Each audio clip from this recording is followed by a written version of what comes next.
ক'বলগীয়া একোৱেই নাই মই, কাৰণ কি মোৰ কোনো ডিফেন্সো নাই, কাৰণ মই কি কৰিলোঁ, কি অপৰাধ কৰিলোঁ সেইটোৱে নাজানো।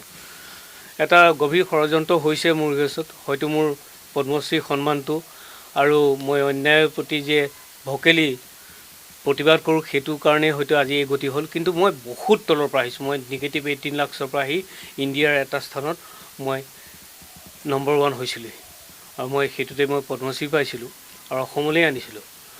কিন্তু এইখিনিও মই পাৰ হৈ যাম, কাৰণ মই সেই মানুহটো নহয় যে মই হাৰি যাম। আজি মোক তেওঁলোকে সামাজিকভাৱে মৃত্যু ঘটাইছে, হয়, এইখিনি কৰি পেলাই, কিন্তু মোৰ ন্যায় ব্যৱস্থা, সাংবাদ সেৱা আৰু পুলিচ প্ৰশাসনৰ ওপৰত বিশ্বাস আছে। তেখেতসকলে নিজে সকলো কথা বিচাৰ বিবেচনা কৰি চাব, হয়তো সাময়িকভাৱে মোক কিছু সমস্যাত পেলাব আৰু তাৰ পৰা কিন্তু মই উদ্ধাৰ পাম, আৰু মই তেতিয়া আপোনালোকৰ সন্মুখলৈ আকৌ আহিম। হয়তো সেই মোৰ এটাই কথা যে আজি মই যদিও সামাজিকভাৱে তেওঁলোকে হত্যা কৰিছে বা কৰিবলৈ চেষ্টা কৰিছে, একাংশ মানুহে হয়তো বিশ্বাস নকৰিব এনেকুৱাবিলাক কথা, তাত কৰিলেও মোৰ কৰিবলগীয়া একোৱেই নাই।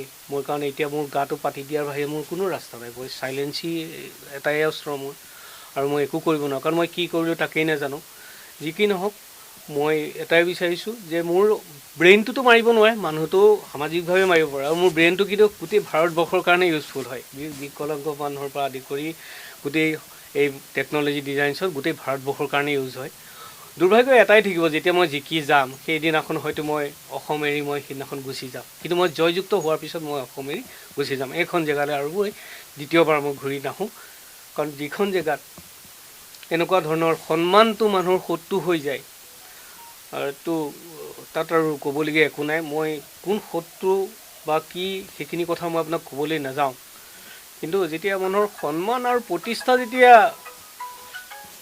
কাৰোবাৰ কাৰণে হিংসাৰ আৰু বলি হ'বলগীয়া হয়, তাৰ কাৰণে তাতোতকৈ আৰু দুৰ্ভাগ্যজনক কথা একো হ'ব নাই। কিন্তু আই এম বল্ড এনাফ, মই বহুত তলৰ পৰা আহিছোঁ, আজি এই স্থান পাইছোঁ। মই কাৰো কোনো ধৰণৰ কোনো হেৰিত অহা নাই। মই ষড়যন্ত্ৰ বুলি কওঁতে কিন্তু এটা কথা মই ক্লিয়াৰ কৰোঁ, মোৰ কোনো ধৰণৰ পলিটিকেল বা তেনেকুৱা ধৰণৰ কোনো ধৰণৰ ষড়যন্ত্ৰ মই বলি হোৱা নাই। কিন্তু মই আমাৰ লখিমপুৰৰ লোকেল মানুহ, কিছুমান মানুহৰ ষড়যন্ত্ৰৰ মই বলি হৈছোঁ। তেওঁলোকৰ ন্যস্ত স্বাৰ্থত মই আঘাত কৰিছিলোঁ। সমাজ সেৱাৰ নামত বহু কাম কৰি আছে, কিন্তু সমাজ সেৱাৰ নামত অৰ্থ সংগ্ৰহৰ বাহিৰে অন্য একোৱেই কৰা নাই। সেইখিনি কথাত মই সজোৰে প্ৰতিবাদ কৰিছিলোঁ। এনেকুৱা আৰু বহুখিনি এংগুল আছে, বহুত মানুহক মই উদ্ধাৰ কৰিছিলোঁ। আজিও মোৰ নামত চাওক, মোৰ ইয়াতে মোৰ লোকেলি কোনো মানুহ লঘোণত নাথাকে, সকলোকে অন্ন দিওঁ। মোৰ বহুত মানুহক সংস্থাপন দি ৰাখিছোঁ, আশ্ৰয় দি ৰাখিছোঁ। মই বহুত মানুহক মাহে পেঞ্চনো দি আহিছোঁ, বহুত ডিজেবল মানুহক মই মাহেকীয়া পেঞ্চন দি ৰাখিছোঁ। সকলো ধৰণৰ তেওঁলোকৰ চিকিৎসাৰ পৰা আদি কৰি অপাৰেশ্যনৰ কাৰণে সম্পূৰ্ণ মই বিনা খৰচত সকলো কৰি দিওঁ, কোনো বিনা খৰচত স্বখৰচত কৰি দিওঁ। আৰু এইখিনি আপোনালোকৰ লখিমপুৰৰ সংবাদ সেৱীসকলৰ দ্বাৰাই সেইখিনি মানুহক চিনাক্ত কৰি দিয়া হয়, আৰু সেইমতে মই আজিলৈকে কৰি আছোঁ। কাকো মই না কৰা নাই, কাকো অসন্মান কৰা নাই। আৰু পৃথিৱীৰ গোটেই ভাৰতবৰ্ষৰ ডিজেবল মানুহৰ কাৰণে ডিভাইচ ডিজাইন কৰা একমাত্ৰ ময়ে মানুহ, ফিলান্থ্ৰপিক। মই ইচ্ছা কৰা হ'লে মোৰ অত আৱিষ্কাৰ আছে, তাৰে 10টা মই আৱিষ্কাৰ চিলেক্ট কৰি কোম্পানী খুলি মই কোটিপতি হ'ব পাৰিলোঁহেঁতেন, কিন্তু মই সেইটোও কৰা নাছিলোঁ। এইকাৰণে যে মই যদি সেইখিনি কৰিবলৈ যাওঁ, এই ডিজেবল মানুহখিনিৰ কাৰণে, বাকীখিনি বাৰু মানুহ ওলাব, ডিজেবল মানুহখিনিৰ কাৰণে ডিভাইচ ডিজাইন কৰা কোনো দ্বিতীয়জন মানুহ নাই। আৰু কিন্তু ইয়াৰ প্ৰতিদান মোৰ এই অসমে, লখিমপুৰৰ কেইজনমান মানুহে মোক এয়া দিলে। মই জানো সমূহ লখিমপুৰবাসী কি প্ৰতিনিধিত্ব কৰা নাই, কিন্তু তথাপিও অন্তৰত যথেষ্ট সুখ পাইছোঁ। অলপ বেলেগ ধৰণে ভাবিছিলোঁ প্ৰথমে মই পৃথিৱীৰ পৰা আঁতৰি যাম, তাৰপিছত মই যুঁজাৰ সংকল্প ল'লোঁ। মই যুঁজিম মানে মোৰ যুঁজিবলৈ একো নাই, অস্ত্ৰও নাই, একো নাই, মোৰ ঢাল তৰোৱাল নাই, একো নাই, একো ডিফেন্স নাই। মই ভাবোঁ মোৰ সম্পূৰ্ণ বিশ্বাস প্ৰথমতে সংবাদ সেৱা, আইনী প্ৰশাসন আৰু পুলিচ প্ৰশাসনৰ ওপৰত মোৰ বিশ্বাস আছে।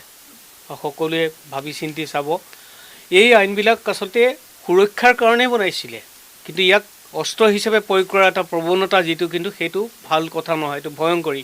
আজি সাংবাদ গোষ্ঠী, পুলিচ প্ৰশাসন বা আইনী প্ৰশাসনৰ ফাণ্ডামেণ্টেল ৰাইটৰ লগতে চিভিল চেন্সৰ প্ৰতি গভীৰ আস্থা নথকা হ'লে হয়তো মই আৰু বিপদত পৰিলোঁ।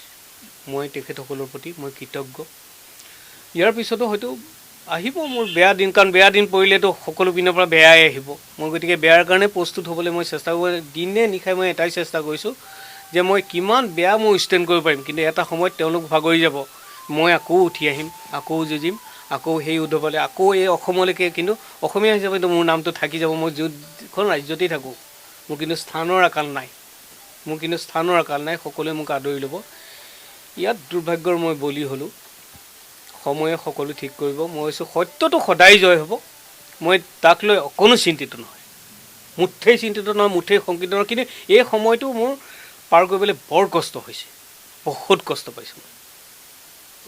যদি মই কিবা ভাল কাম কৰিছোঁ, কেতিয়াবা সঁচা অৰ্থত যদি মই ভাল কাম কৰিছোঁ, ঈশ্বৰে আপোনালোকক এদিন পতিয়ন নিয়াব যে এই মানুহটো নিৰ্দোষী। মই আৱিষ্কাৰত থকা মানুহ, দিনে ৰাতিয়ে মোৰ এইবিলাক কথা মোৰ ভাবিবলৈও সময় নাছিলে। আৰু মই পৃথিৱীখন মানুহৰ পৃথিৱী বুলি ভাবিছিলোঁ, ইয়াত নাৰী আৰু পুৰুষৰ পৃথিৱী বুলি মই কেতিয়াও ভবা নাছিলোঁ। মোৰ ওচৰত কোনো gender was not my of any concerned, মোৰ কোনো কনচাৰ্ণ নাছিলে। যি জেণ্ডাৰে হওক মই তাকে সহায় কৰিছিলোঁ। কিন্তু এইখন পৃথিৱী নাৰী আৰু পুৰুষৰ পৃথিৱী, সেইটো সেই চিনাকিটো পাই ভাল নালাগিল। ধন্যবাদ।